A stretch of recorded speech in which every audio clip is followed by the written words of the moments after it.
नमस्कार दोस्तों, आज हम एक और इंटरेस्टिंग टॉपिक पे बात करने वाले हैं। इस वीडियो में दोस्तों हम बात करने वाले हैं कि आखिर ऐसी क्या चीज़ है जिसके इनिशिएट होने के बाद, जिसके शुरू होने के बाद आदमी को जो है वो कई सारी चीज़ों का नॉलेज होने लगता है और जिसे हम बोलते हैं कि जो एक कॉन्शियस लाइफ है उस लाइफ का जो है आदमी को आभास होता है। तो यहाँ पर मैं आपको एक लाइव एग्जांपल देके समझाऊंगा। आज आप सभी लोग जो है इंटरनेट से जुड़े हुए हैं, तो आप सभी लोगों ने एक मूवी में जिक्र देखा होगा कि जो मूवी काफ़ी फेमस हुई थी, जिसका फिल्म का नाम था सीक्रेट। उसमें आप देखेंगे तो एक मोटिवेशनल मूवी थी जिसमें कई सारे लोगों को इकट्ठा करके जो है कई तरह के मोटिवेशनल स्पीच दिए गए थे, जिसमें स्पिरिचुअल गुरु, मोटिवेशनल लोग और ऐसे लोग जो है कई तरह से धर्मों से, अलग अलग धर्मों से, रिलीजन से जुड़े हुए थे।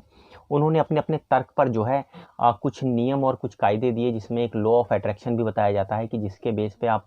पैसे को, मनी को या किसी भी चीज़ को अपनी ज़िंदगी के अंदर अट्रैक्ट कर सकते हैं। तो दोस्तों यहाँ पर मैं एक उसी मूवी के कैरेक्टर के बारे में बात करना चाहता हूँ, जिनको बताया जाता है कि जो स्पिरिचुअल फिलोसफर या फिलोसफर के रूप में जाना जाता है, जॉन आर्थर रे को।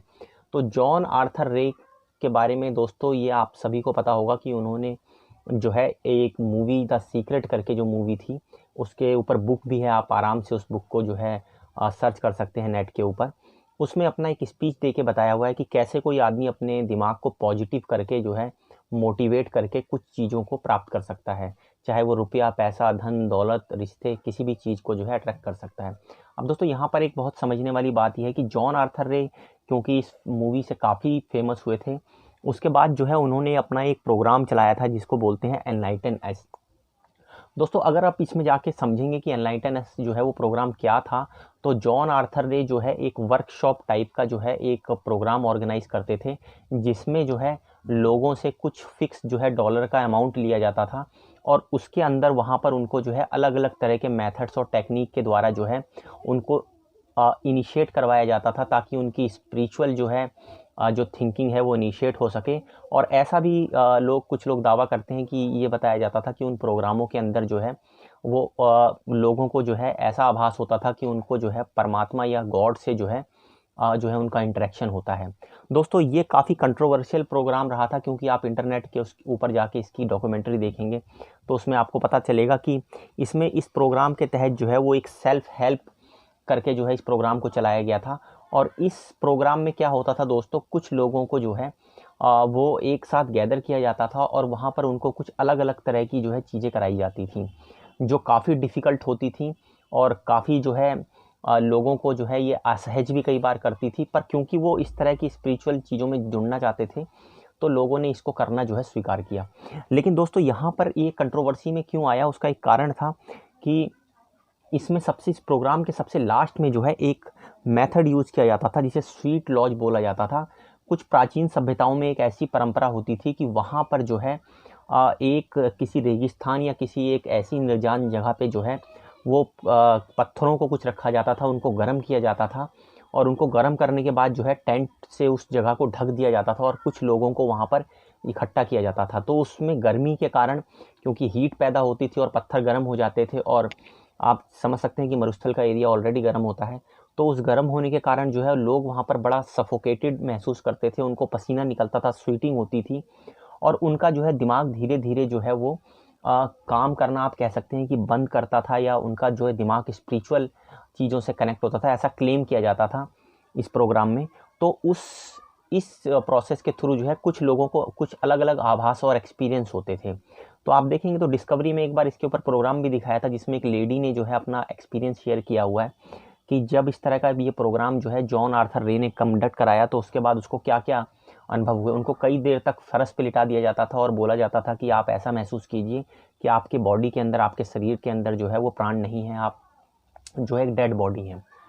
और उसके साथ साथ सबसे लास्ट में जो सबसे कंट्रोवर्शियल जो इसका स्टेप था वो स्वीट लॉज वाला हुआ था दोस्तों। तो स्वीट लॉज में जब इस तरह का इंसिडेंट हुआ कि वहाँ पे स्वेटिंग करवाई गई, जो है जो जिस तरह का मैंने प्रोसीजर बताया उसको रख के, तो लोगों को अलग अलग तरह के स्पिरिचुअल एक्सपीरियंस हुए। लेकिन वो इतना डिफ़िकल्ट था कि उसमें 3 लोगों की ऐसा बताते हैं कि डेथ भी हो गई थी। तो क्योंकि 3 लोगों की उसमें डेथ हो गई, तो ये काफ़ी फेमस में आया था और जनता की नज़रों में आया, और ये जो है बताया जाता है कि जो है वो कोर्ट केस तक ये जो है इसके ऊपर चला, जॉन आर्थर रे के ऊपर, और काफ़ी प्रोसीडिंग्स हुई, उसमें उनकी काफ़ी बदनामी भी हुई इस वीडियो के कारण। तो उसके बाद जो है ये प्रोग्राम जो है कंट्रोवर्शियल हो गया था दोस्तों। तो यहाँ पर मैं सिर्फ आपको ये समझाना चाहता हूँ कि जो स्पिरिचुअल प्रोसेस होती है, जो आध्यात्मिक चीज़ें होती हैं, कई बार उनको करते हुए व्यक्ति जो है वो कंट्रोल नहीं कर पाता है, नियंत्रण नहीं कर पाता है, और वो ये नहीं समझ पाता है कि किस तरह की प्रकृति के लोगों के लिए सही है या नहीं है। वो सिर्फ लोगों के चाहने के ऊपर उनको वो एक्सपीरियंस दिलाने की कोशिश करते हैं, जिसकी वजह से जो है इस तरह के इंसिडेंट होते हैं कि लोगों की डेथ तक हो जाती है। लेकिन उसमें कुछ ऐसे एक्सपीरियंस का भी आपको जिक्र मिलेगा जिसमें लोगों ने बताया है कि उनको कुछ ऐसे एक्सपीरियंसेस हुए जो नॉर्मल लाइफ में उनको नहीं होते थे, जो बिल्कुल ही मतलब लाइफ चेंजिंग थे।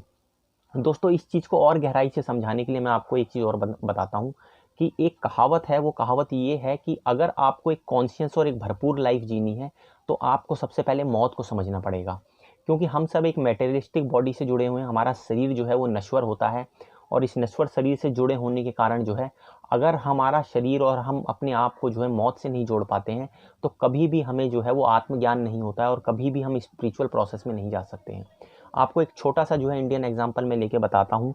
कि आप महात्मा बुद्ध का एक एग्जाम्पल लेके देखिए कि महात्मा जो बुद्ध थे वो एक जो है बताया जाता है कि राज्य के राजकुमार थे जिनका नाम था सिद्धार्थ। अब दोस्तों यहाँ पर आप देखिए कि सिद्धार्थ के बारे में ज्योतिषियों ने पहले ही बता दिया था कि ये जो बच्चा है वो या तो बहुत पराक्रमी चक्रवर्ती राजा बनेगा, या ये बहुत बड़ा जो है धर्म प्रचारक बनेगा, जिसका जो है नाम जो है वो कई लंबे टाइम तक जो है याद किया जाएगा। तो दोस्तों, सिद्धार्थ क्योंकि राजकुमार थे, राजसी परिवार से थे, सारी सुख सुविधाओं और संपन्नता में थे, उस सुख सुविधा को छोड़कर जो है उन्होंने वैराग्य धारण कर लिया। अब दोस्तों, अगर नॉर्मल में अगर कोई आज की डेट में कोई भी व्यक्ति इसको करेगा तो आप उसको जाहिर तौर पे बुद्धू समझेंगे। तो जब सिद्धार्थ ने वैराग्य को प्राप्त किया तो वो क्या हो गए, वो बुद्धू हो गए। क्योंकि बुद्धू आदमी बताया जाता है कि वो व्यक्ति होता है जो अपना नफ़ा नहीं समझ पाता है, अपना प्रॉफिट नहीं समझ पाता है, और बिना जो है कुछ समझे हुए अपना प्रॉफिट को, और जो है किसी भी चीज़ में जो है उतर जाता है। तो कोई भी जो व्यक्ति जो इस संसार से जुड़ा हुआ है, जो भौतिक जगत से जुड़ा हुआ है, उसकी नज़र में ये स्टेप जो है, क्योंकि एक राजसी परिवार से वैराग्य को धारण कर लेना, वो बुद्धू के समान है। तो अब ये बुद्धू से बुद्ध कैसे हुए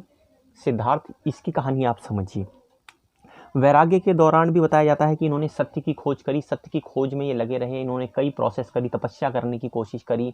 तपस्याएं करी, लंबे टाइम तक ध्यान मेडिटेशन किया, लेकिन इनको सत्य की प्राप्ति नहीं हुई। एक कहानी इस प्रकार मिलती है कि एक टाइम में ऐसा माना जाता है कि जो सिद्धार्थ हैं वो इतनी कठोर तप करने लग गए कि उन्होंने ये मान लिया कि जब तक मेरे को सत्य का ज्ञान नहीं हो जाएगा तब तक मैं जो है ये तप करता रहूँगा। तो तप करते हुए बताया जाता है कि एक टाइम ऐसा आया कि वो भूख प्यास से वो इतने व्याकुल हो गए कि उनको ये लगा कि अब उनके प्राण निकल जाएंगे। तो दोस्तों, ऐसा बताया जाता है कि उनको जो है एक स्त्री जंगल में मिली और उसके पास थोड़ी सी खीर थी।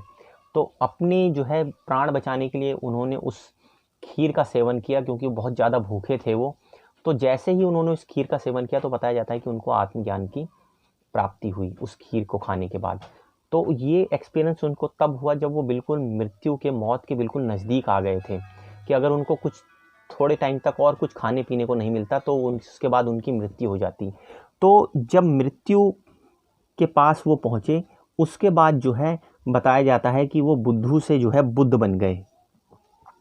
तो दोस्तों, यही आम आदमी के जीवन का जो कड़वा सच है कि जब तक आप मृत्यु को सही से नहीं समझ पाते हैं तब तक आप एक कॉन्शियस, एक स्पिरिचुअल जो है लाइफ नहीं जी सकते हैं। आप नहीं समझ सकते हैं इस मेटेरियलिस्टिक वर्ल्ड में, चाहे कोई गरीब आदमी है या कोई कितना भी अमीर आदमी है, सबको एक दिन अपना ये शरीर को त्याग कर देना है। उसका शरीर उसका साथ छोड़ देगा, और वो भी पैदा होता है, जवान होता है, और वृद्ध होने के बाद उसकी